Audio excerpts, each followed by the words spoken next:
Hello everyone and welcome back to the EGFH Season 1, Week 2 in Overwatch. If you missed Three River Middle College, Wolfpack took the victory against Layered Cyber Kernels earlier, and we are now getting into the match between the Shelton Gael Goons and the Kaynor Panthers. And I want to thank our sponsors, the Yukon Gaming Club and the Yukon School of Engineering, for making this season possible. Once again, my name is Kevin Navik-Dignan, and I'm joined by David Haunch-Chen.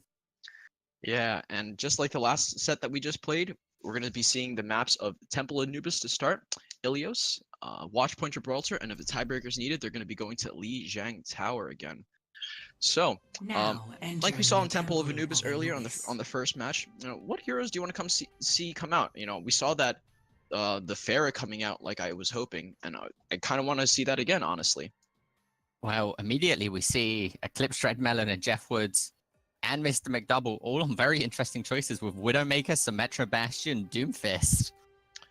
Yeah, I don't think they're going to be exactly the picks that they're going to be using, but hopefully, honestly, I kind of want to see the Symmetra personally, but I'm quite biased.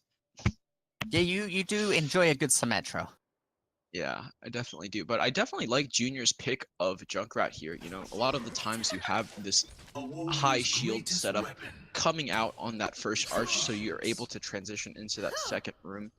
And like I said in that first match, Junkrat's able to control that side flank room really easily with his concussive mines. It's a very tight corridor, and it allows him to be able to control a lot of that room. But yeah, and I think you're getting a little bit of your wishes too here with this this Moira pick. We don't often see Moira in this. Yeah, league. 17 on Moira and Eclipse on Widowmaker. I'm getting both picks that I wanted on this map in the prior match, which is always good. And we should introduce the teams. Of course, on the blue side, we have the Gael Goons, and on the red side, we have... yes, we have the Kaynor Panthers on the red side with Andrew, Eclipse, Mr. McDouble, Dreadmelon, Jeff Woods, and Lazy the Crazy. But it looks like they're going to be going on into this first attack. They're all kind of focused up on this high ground, and it looks like Eclipse is going to just take that entire high ground on the arch to continue to shoot out his bullets there. Yeah, this fight is going to come down a lot to Eclipse and X-Shaman battling it out for that high ground and the top of Arch, because if X-Shaman doesn't deal with Eclipse, Eclipse is going to be able to get those 3 picks as the rest of the Panthers here push in. They manage to find a couple picks, Mr. McDouble finding KMC, which is going to get rid of it, but Junior actually getting 3 kills there, if you count Diva Mech and Little Diva being 2 kills. But the Dreadmelon does fall to Junior's trap there, and that's going to be a nice clean defense for the Gael Goons. Of course, Eclipse wasn't dealt with there, but I didn't see Eclipse being harassed too much, and I didn't see Eclipse dealing too much damage. Yeah, I think they did a good job of kind of pushing further into that doorway and denying Eclipse that vision on them from the top of the arch there. Yeah, Eclipse. Yeah, and allowed Junkrat to kind of, again, spam his bombs into that tight room corridor and take advantage of that entire room. Yeah, again, we're seeing X-Shaman and Eclipse fighting for this high ground. We're seeing it's very similar to this first push that we just saw fail for the side of the Panthers, but this time ultimates are involved as we see the Transcendence being popped. Mr. Blonde managing to find 2 there. The Meteor Strike from Jeff Woods managing to find Junior, which is going to reduce all of the area damage, and we see the Widow's Sight coming out from Eclipse. If Eclipse is able to find a couple more picks here, it could mean an easy push for the rest of his team, but we're going to have to wait and see if he's going to be able to find those, because of course everybody on Gael Goons is going to be sitting nice and tight behind that Reinhardt shield. Yeah, and it looks like these tanks and supports are just looking to stall for these DPSs to come back. And now X-Shaman switching to a Widowmaker himself. We're going to have a pretty good Widow battle. Yeah, and we saw another Riptire coming out from Junior, and he was looking for Dreadmelon on the Moira, but Moira was able to just shade step out of there and manage to survive and bait out the tire. As KCM is actually falling very quickly to Eclipse's Genji, he manages to get the charge out of there and to be quickly healed back up. With the Earth Shadow coming out, he finds Andrew and Mr. McDouble. Mr. McDouble popping that Diva Bomb, and with the Reinhardt falling, they're not going to be able to shield it, as Frosty and Junior both fall to Mr. McDouble's Diva Bomb right there. we're going to see a second Diva Bomb coming out from Mr. McBlonde on the side of the Gale Force. It gets into the Wisdom Bubble, but Lazy the Crazy isn't able to find his way out of that Wisdom Bubble fast enough, as Mr. Blonde there does actually fall, and it looks like the Panthers are going to be able to find this point. Yeah, and a great set of Diva ults coming from both sides, honestly. Yeah, but Junior actually getting onto the point. Sorry, I do so apologize for cutting into you there. But it looks like we're going to see another fight breaking out here as we hear the ult coming out from Eclipse. He's going to be able to find one person with Eclipse dashing through and actually getting Junior, which is going to give him the reset to find KCM. The ult now running out with 17 getting onto that point. He's, of course, playing Moira. He's going to be trying to get as much damage out as he can with that little bit of self-healing. But he's actually standing still right now, letting Mr. Blonde to try and fight for himself. That was a little bit odd. Whilst the rest of the Panthers are pushing it back in now, it does leave it into a 2v5 situation with Andrew trying to sneak up behind, but Junior managing to find Andrew with that pulse, or with the mine there. And the Doomfist, interestingly enough, from Jeff Woods actually saving the point as he pushed him off. Yeah, I think there was a good good hold or a stall from the blue side team here, you know. It's very important on these assault maps to kind of waste these ultimates as they go into the second point, and they did a really good job of that as they fight. Yeah, and as you were saying, onto that second point, it's always some action as Junior managed to find a Clip and Jeff Woods, both the DPS on the side of the Panthers, which is going to make it a lot harder for them to be able to take the point, especially with 17 popping that Coalescence, making sure that he keeps his team healed, but also dealing some damage, putting some pressure on KMC, charging Dreadmelon, managing to dodge it, and we hear the Visor coming out from X-Shaman just to try and clear up this fight. Maybe it was a little bit preemptive there, maybe he didn't need to use that, but he's going to try and make the best use of it as he can, as he does find Lazy the Crazy. Yeah, and again, I wanted to touch on that point that I made earlier of being able to like force the Eclipse's ultimate and Andrew's ultimate earlier on that first point, and means that they didn't have it as they came into the second point. And you know, we know these assault maps are so prone to snowballs. Yeah, we do know these assault maps are very prone to snowballs, and we, again, ult economy is the big... That's the name of the game when it comes to assault maps. I think you'd agree. And at the moment, the ult economy is in the favor of the Panthers, as we do see the Dragon Blade coming out from Eclipse. He is behind the rest of the team as X-Shaman falls to him. The Diva Bomb coming out from Mr. Blonde, trying to just pressure them off, make sure that he wastes as much time with that Dragon Blade as he can. But it doesn't matter because Dreadman and Lazy the Crazy are going to be able to push in along with Eclipse, getting plenty of resets there, dashing back and forth. Mr. McDouble finding Mr. Blonde. And it's going to come down to X-Shaman here, trying to hold the point with 3 people on the point. He's scared by the Jeff Woods. Jeff Woods now managing to find him, but the Diva Bomb comes out, finding 17, but I don't think that's going to be enough, as they are able to take the point with that sheer pressure of the Doomfist from Jeff Woods, just knocking back anybody who tried to get on the point when they came through the left side. Yeah, and a great ultimate from Mr. McDouble to kind of on 17, like you said earlier, just forcing the Diva ultimate right next to where they come out from spawn, making sure that they can't even come out of that right side, and a great attack from this red side team.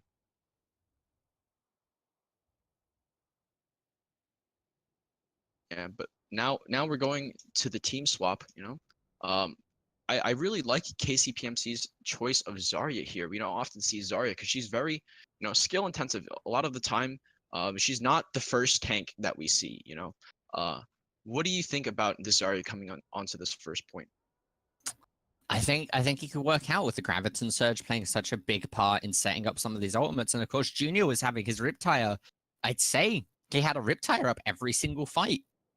So, of course, if he has a Riptire up in time and is able to sneak it past everyone and get a big Graviton Surge off with KCM, then they're going to find plenty of picks. Yeah. And it looks like, you know, they're having a real... both teams really enjoying this Junkrat on the first point here. And it looks like now we're going to have this Junkrat on offense. You know, what does Junkrat provide on this offense that, you know, and why do you think that the Goons didn't pick them earlier? I think the reason that Junior is picking the Junkrat here on offense is for a couple of reasons. He's clearly proficient and comfortable with the character, right? And that's one of the most important things, especially when you're maybe not used to a tournament environment. You want to play what you're comfortable with. You want to play with what you're confident with, because that kind of, in some ways, outweighs those nerves and anxiousness of playing in a tournament environment. And on top of that, Junkrat himself is going to be able to put out a lot of pressure. If you have a look at where the Panthers are actually set up, he's going to be able to bounce bombs off of that little pillar behind the Orisa shield, which is actually so useful in trying to just deal with this hold. Yeah, and it looks like both teams really enjoying fighting in this flank route. Blue side team's just gonna completely speed boost the entire team through and being able to stay on KCPMC as they go into this fight. Yeah, the Gael Goons here managing to try and push forward, but they just didn't manage to find what they needed to at the time, as the Panthers, again, making great use of Dreadmelon and Eclipse's ability here to deny so much area with that Moira jump threat, and just kind of pick them off one by one to the point where they had to either fall back or continue to try and push them, where they would just die. Yeah, and I like this Moira pick because, you know, just like this Junkrat in the side room, she's able to bounce her orb off the walls here a lot. It looks like Tyra's going to come through and take out two. Yeah, Eclipse and Junior here, both popping the Riptire. I'd like to say the audio cue was pretty much at exactly the same time, but unfortunately for Junior, Eclipse were able to find both the Riptire and Mr. Blonde, or not Mr. Blonde, sorry, the Riptire and 17, which obviously caused a lot of issue here, as that's one healer down for them. Mr. McDouble just being healed up. It doesn't matter with the ultimate coming out, as we see Jeff Woods up there with the Soldier Visor. Nobody's contesting him. He's got the high ground. He's going to be able to find 17. He's going to be able to find Frosty. There's both supports down for the Gael Goons, which means that they're going to have to try and retreat here, but they're actually being pincered from practically both sides as they're being pushed onto the point. The hook coming out, and it does connect with KCM there, managing to do a lot of damage, harass some people out, but not being able to find the pig, as Junior manages to find Andrew here. He's going to be able to get a lot of high ground, but it doesn't matter because Eclipse is getting ready and is able to find it again with some counter bombs, which is exactly what they needed. Shaman popping the Primal Rage there, which was an interesting pick to try and recover this fight, but it might actually cost him, as Mr. Blonde just jumps onto the point and immediately loses the mech. X-Shaman and Jeff Woods now battling it out, as you hear another tire being popped out, managing to find Frosty and X-Shaman, and that's going to be a complete reset for the Gael Goons. Yeah, a very split team fight on both sides here. You know, we had, you know, 3 players on both teams inside this building, while the rest of the teams were just duking it out outside, waiting for the other team to poke their heads into that archway. And the Panthers coming out on top of that entire exchange. Yeah, it was definitely very well played by the Panthers, because that was a fairly extended fight, as when they tried to retreat, they continued to push it. Yeah, and I think honestly that the Gael Goons need to push in now. If they don't push it now, they're not going to be able to have that potential extra 30 seconds for a second push, you know, and now they're just going to fight into this doorway. Mr. Blonde getting hooked, but they're going to continue with this fight. Yeah, Jeff Woods and Eclipse managing to find 2 picks there. Shaman falling to the Junkrat, which obviously means that Widowmaker they're not going to have to worry about the Widowmaker's line of sight. As we see that Graviton we were talking about, and you hear the Riptire as well, which is behind the rest of them if they're not going to be able to find anything. But they managed to actually escape. A bit slow on the Riptire there. Maybe some coordination was needed, a bit of communication. Calling out that they were going to surge so you could hear the Riptire a little bit earlier, because that's going to allow the Panthers to just clear up this fight, as they've used both of their big setup ults. Yeah, it looks like Panthers are just going to do perfectly fine, while the entire Gael Goon side switching to an incomplete dive comp so they can access this point faster. And it looks like they're just going to go for it. Yeah, and you hear the Riptire, of course, coming out with the Mr. Blonde's ultimate here, actually finding Lazy and Crazy and Mr. McDouble, which might be exactly what they need to win this fight. Both the tanks being down. Jeff finds Frosty and X-Shaman, but he's being harassed by Junior, and he doesn't even realize it right now. Mr. Blonde's mech obviously falling there to that visor being so fundamental, as he was constantly being killed up by Andrew KMC, getting stabbed, but immediately woken up. And Jeff actually stepped onto that trap that he saw earlier and proceeded to die, while Andrew's not going to be able to find it. They may have just won this point. Yeah, and you can see how Jeff Woods was so important into this fight, because of the fact that, you know, that was the first time he was dealt with. He got to pop 2 visors off of that entire fight, and it looks like the Gael Goons are going to just push into this next point. Yeah, and as we were talking about snowballing earlier, this is their chance to snowball, as Frosty pops that sound barrier there. Going to be giving all of his team some massive amounts of health for a short amount of time. But Lazy the Crazy Eclipse and Mr. McDouble are able to clear it up fairly nicely, with that Holt managing to get it into Mr. McDouble's shotgun on the Roadhog. Yeah, and it looks like Panthers are going to have a pretty easy time holding on to the second point and dealing with, you know, this entire dive comp. But I definitely like the switch off onto this dive comp. You know, they're able to to realize, hey, we do need to attack this first point and get there a little bit faster. But it's also really good to help them deal with these immobile tank lines like this Orisa, like this Roadhog. It's definitely one of those things as we see the rest of the Gale Goons here now trying to just sneak around, but Jeff Woods is going to see KCM pushing up, and that's going to actually alert him and probably the rest of his team that they are trying to push from that side. Junior's Tire actually finding Lacy the Crazy and Dreadmelon, which is going to be pretty useful, but though Merciel comes out from 17, but Eclipse manages to immediately find him and Frosty again. Both of the supports being down by the Gale Goons. If they can't clear this up for right now, only X-Shaman, KCM, and Junior are left. So this should be a fairly easy cleanup from the Panthers and force another reset. Dreadmelon preemptively popping the Coalescence, maybe in case they couldn't finish it, but it wasn't needed by the end. Yeah, and you said earlier, on that last match, on these assault maps, ultimate economy is very important.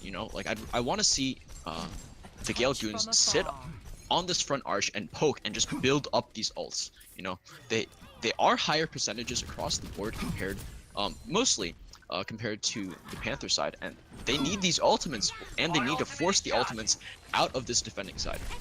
Yeah, that's exactly what they need to do, but Jeff Woods is just going to be able to find Frosty, which of course is going to mean a lot of the AoE healing being cut out, the Death Blossom being popped. He manages to find 3 more X-Shaman Jr. and 17 all falling to him there, which again is going to cause another reset. Mr. Blonde arguably maybe misplaying by using that ultimate as Dreadmelon just manages to deal more damage with that mech, and he's just feeding more ultimate to the rest of the Panthers. Yeah, and it looks like Panthers are going to do the smart thing and stagger Mr. Blonde as much as they possibly can here. And while Mr. Blonde is trying to catch up with the rest of this team, you were saying earlier, I would agree with the fact that Mr. Blonde uses ultimate a bit unnecessarily there. They need these ultimates, and Andrew and Lazy the Crazy were both able to hold on to theirs throughout the course of that entire fight.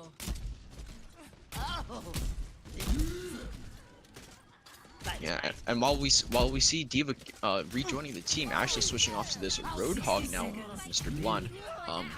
It looks like they're going this could be exactly what the Gale Goons needed to find there, as they managed to find 2 picks there from Eclipse and Lazy the Crazy, but it was quickly shut down. Junior actually finding Andrew, Mr. McDouble finding Junior though, and another Riptide being heard. Again, this battle has been a war of the Riptides, and this Riptide is going to be pretty big as it managed to find Frosty and Mr. Blonde. Yeah, and it looks like Tracer's just gonna have to back up and reset.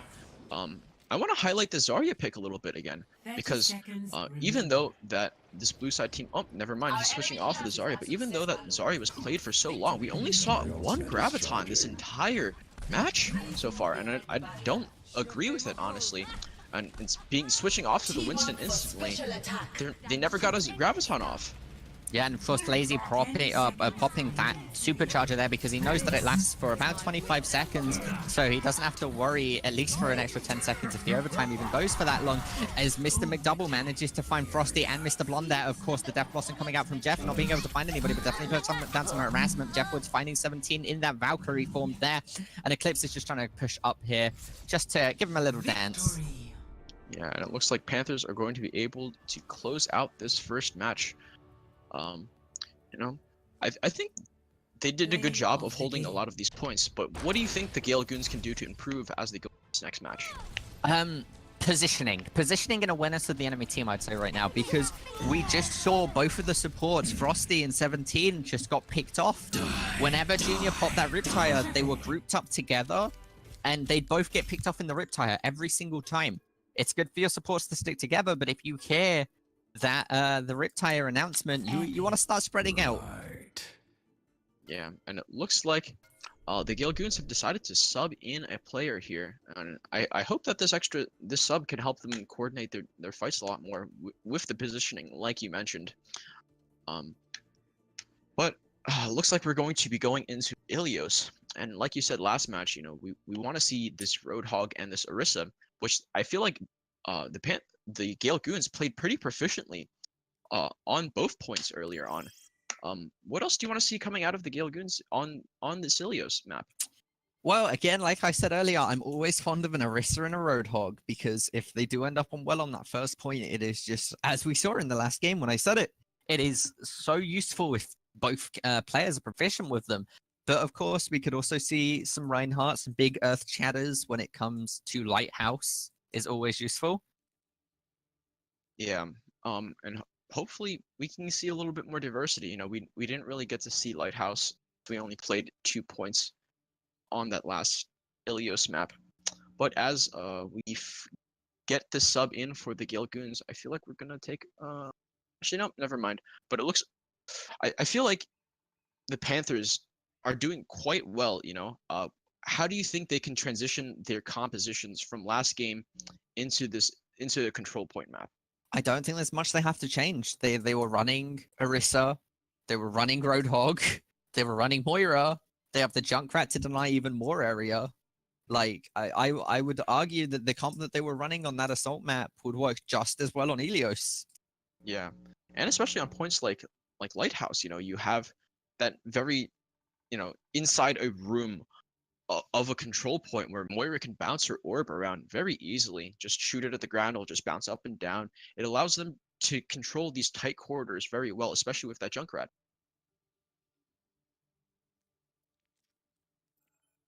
But it looks like as we continue to set up, um, what? Sorry. How do you think this extra sub? I think Wrath O Reptar is coming in as a support sub. Looks like he's a support Yeah, main. he did switch out from Frosty Eskimo, of course, being the Lucio player. They're just stuck with 17 that whole round. So hopefully we see maybe a bit more separation between the supports, as they're less likely to be picked off by Eclipse's Riptire or Jeff Woods' Death Blossom. Yeah, I would agree. It seems, you know, as they're coming in, you know, what would you like to see change in the support comps? Like, obviously you are a big fan of Moira, but you know, we're loading into Well here first. So what different supports could potentially change their entire game plan? Well, Lucio, of course, is always going to be played in control. That is pretty much a that isn't a guess. That's pretty much a guarantee because of how useful he is with that movement speed buff. But as for the other supports, it really comes down to your players. I think Moira with Lucio paired up with Lucio can heal so much, especially when you have tanks like Orisa and Roadhog who want to kind of stay grouped up together. But you could also, as always, play Mercy, play Anna. Literally any support can work. It's just down to your players and how comfortable they are with certain heroes. Yeah, and I like Jeff Wood's pick of Doomfist here on the Well map. You know, you were talking. He made it work very well. Yeah, you're talking about these displacement, you know, abilities like the Boop, like the, you know, Orisa mini grav. I think Doomfist does a really good job of displacing people as well, and it helps them control the Well even more. Yeah, we are going to see the Hulk from Orisa, the Rocket Fist, and Mr. McDouble switching to the Roadhog. So they actually have 4 displacement abilities minimum currently on their team. Of course, Doomfist having about 3. So it's definitely going to be interesting. They're definitely favoring playing against this well. Mr. McDouble is going to be playing to that Orisa shield, looking to hook people off as Mr. Blonde actually gets booped in by Andrew down into that well. Mr. McDouble finding KCM there as well. Like we were saying, this well plays such a big part in these matches. Yeah, and it gives them the instant 6v4 advantage, and it looks like the Gale Goons are just going to back up and reset. Yeah, and Wrath getting picked off by Dreadmelon there. With KCM now pushing back up, they need to wait until Wrath gets back on the Lucio to group back up as 6. Because if they get picked off by Mr. McDouble's hook or another person on the side of the Panthers, it's not going to look good for them. As we actually see Dreadmelon walking into the well by accident. Mr. McDouble managing to find the hook on Mr. Blonde, and KCM again getting booped into that well. Both tanks falling almost immediately to the pressure coming out from Mr. McDouble and Andrew.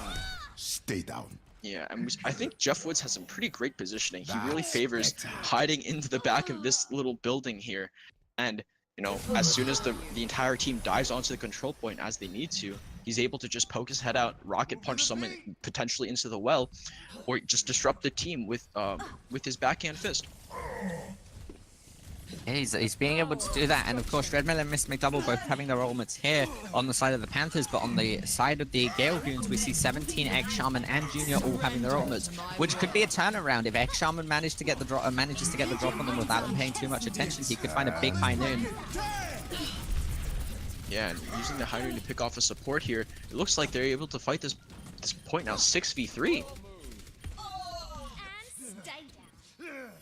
Meteor strike. Yeah, and as they continue to wrap up this attack, it looks like the Gael Goons are able to take this point and contest it in their favor, and now they're gonna just look to hold. I think I really like this this switch to Tracer. Tracer being able to kind of blink around, being able to, you know, even with so many displacements, she's able to kind of dodge a lot of them with just her blinks. And it looks like they're just going to go into another team fight here. Yeah, and of course we get another team fight. But again, look, the Gael Goons have decided to not play again around that well, as they're terrified of Mr. McDouble and Lazy the Crazy and Andrew, but it doesn't matter, because even when they push into the building and try and get like a different angle from it, they're able to just take the point and take the advantage. Yeah, it looks like the Gael Goons were a bit split up when it came to that defense when the entire team first came in, because they were able to, like, throughout that chaos, Panthers was able to control that point very, very well. And it looks like we're coming out to the last final percents of where Gael Goons need to push in. Gael Goons switching off to this Pharah. Yeah, and Junior finding the pulse bomb there onto Dreadmelon, and Junior also finding Eclipse. This could be absolutely huge for the Gale Force. As we see Mr. Blonde's ultimate coming out, he manages to find Andrew, so that means no boobs coming out. Mr. McDouble popping that full hog, but it's going to be mostly eaten by KCM there. As they do fall, the point is going to fall back to the Gael Goons, and that's going to let them start taking it over and not need to worry about that overtime so much. So we should see the Panthers again grouping up and getting ready to push as a 6, as they do have a lot of ultimates coming into this next fight. Yeah, I like the switch off onto the Pharah. It allowed them to kind of give them that element of surprise as they came into this fight, because they were not expecting it, you know? And she was able to take out this Orisa, which is so important on this point, to be able to control these doorways. Yeah, it is definitely very, very important. As Mr. McDouble manages to find KCM, as he just turned the other way for his shield. Eclipse coming out, getting that damage boost, finding X-Shaman and 17 on that Firm Mercy, and the big ultimate coming out from Jeff Woods, managing to clear up Mr. Blonde. Eclipse, of course, finding Junior with that nice little headshot, and they're not going to have enough time as the first map goes to the Panthers. Yeah. And I want to highlight a little bit about, you know, the Gael Goons here on this point. They were able to come up with a lot of different variations for assaulting the point, and that allowed them, you know, with this Pharah, with taking it even just a different route going on to this point, and allowed them to take these advantages. But I want to see them improve their defense. You know, they were able to capture the point twice, both times on the next fight. They lost the point, you know. How can this team improve their defense? Is it a hero pick? Is it something that they need to do to just be better at coordinating the defense? I think it's a matter that comes down to coordination, or just at the moment the Panthers just seem to be outmatching them in skill, and I haven't been paying too much attention to the DPS. But maybe it's down to aim, or maybe it's down to positioning. There's a number of things that it could be. Yeah, and now X-Shaman switching off to this Genji here. It looks like Mr. McDouble able to pick off 17 instantly as they go into this quick, tight corridor of Lighthouse. Yeah, the Gael Goons jumping onto that point, trying to get control of it as quickly as they can, but it didn't matter because the Panthers were able to just come in and disperse them as quickly as they managed to get on the point, and that's actually going to give them this first capture of the point. Mr. McDouble getting onto the high ground here, just kind of trying to deal as much damage. And that's actually a very cheeky D.Va spot, because if they have nothing to deal with it, she's just going to be able to rain down a little bit of damage, build up some ultimate, and Jeff Wood's getting maybe a little bit too over-aggressive. It looks like the Gael Goons continue to diving on to this point again. Looks like they're just going to go into another fight. Yeah, and of course we see on the outside, we see Mr. McDouble about to have his ultimate whilst in D.Va form, and there you go, you hear the D.Va bomb coming out. KCM does not have his bubble as he does fall to it, as the rest of the Gale Force push in here now, trying to find something, but it doesn't matter because Jeff Woods is going to jump in with that rocket fist there, managing to find 17. That's going to be the Mercy down. D.Va falling out of mech here from Mr. Blonde as they try and clear up the rest of this fight, with Junior being the only one left, and he does fall. Yeah, and the Panthers doing a pretty consistent job of holding on to this point. You know, I feel like a lot of the times the Gael Goons, they'll go in and they time their dive really, really well and coordinate that well. But as soon as they go in, they disperse really far apart, and it doesn't really help them. It makes the fight a little more chaotic, but it allows the Panthers to focus 1 or 2 players. Yeah, and we're going to see another fight breaking out. X-Shaman managing to find a couple people with the assistance of a junior there. Mr. Blonde getting 2 with that Diva Bomb, which could be absolutely huge for them. And this could be a turning point as the Panthers try and look for anything. But the Gael Goons there are going to be able to take the point. Yeah, and like I said earlier, I kind of want to see how they hold this point.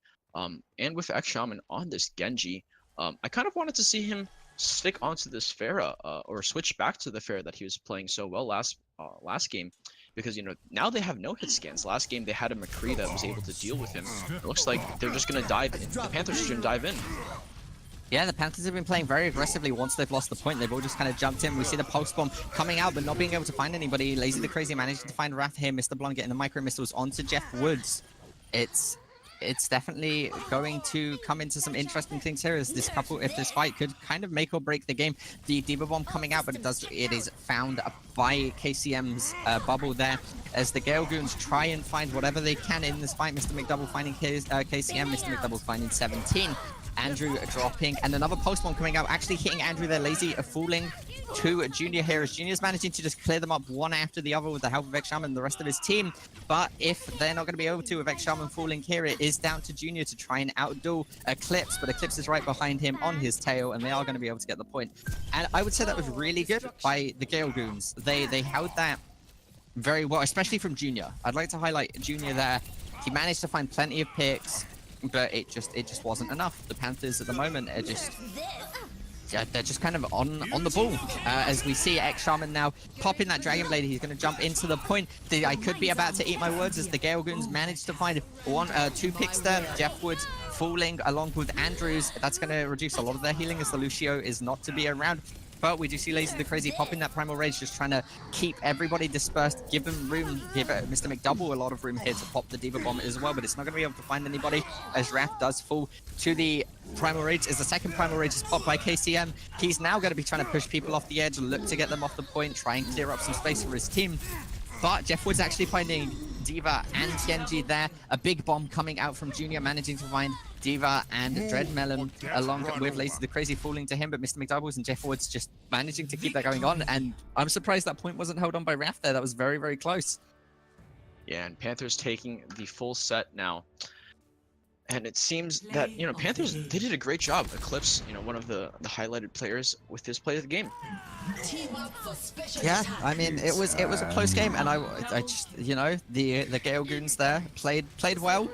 But at the moment, the Panther, especially with people like Eclipse, just managed to play a little bit better. But I think both teams have things they can work on. I don't know how the communication was going on the side of the Gael Goons, but hopefully they'll be able to clear it up for the next time that we see that play. Yeah, and like you mentioned earlier, I think the Gael Goons do need to work positioning, because a lot of the times they were really scattered in these team fights.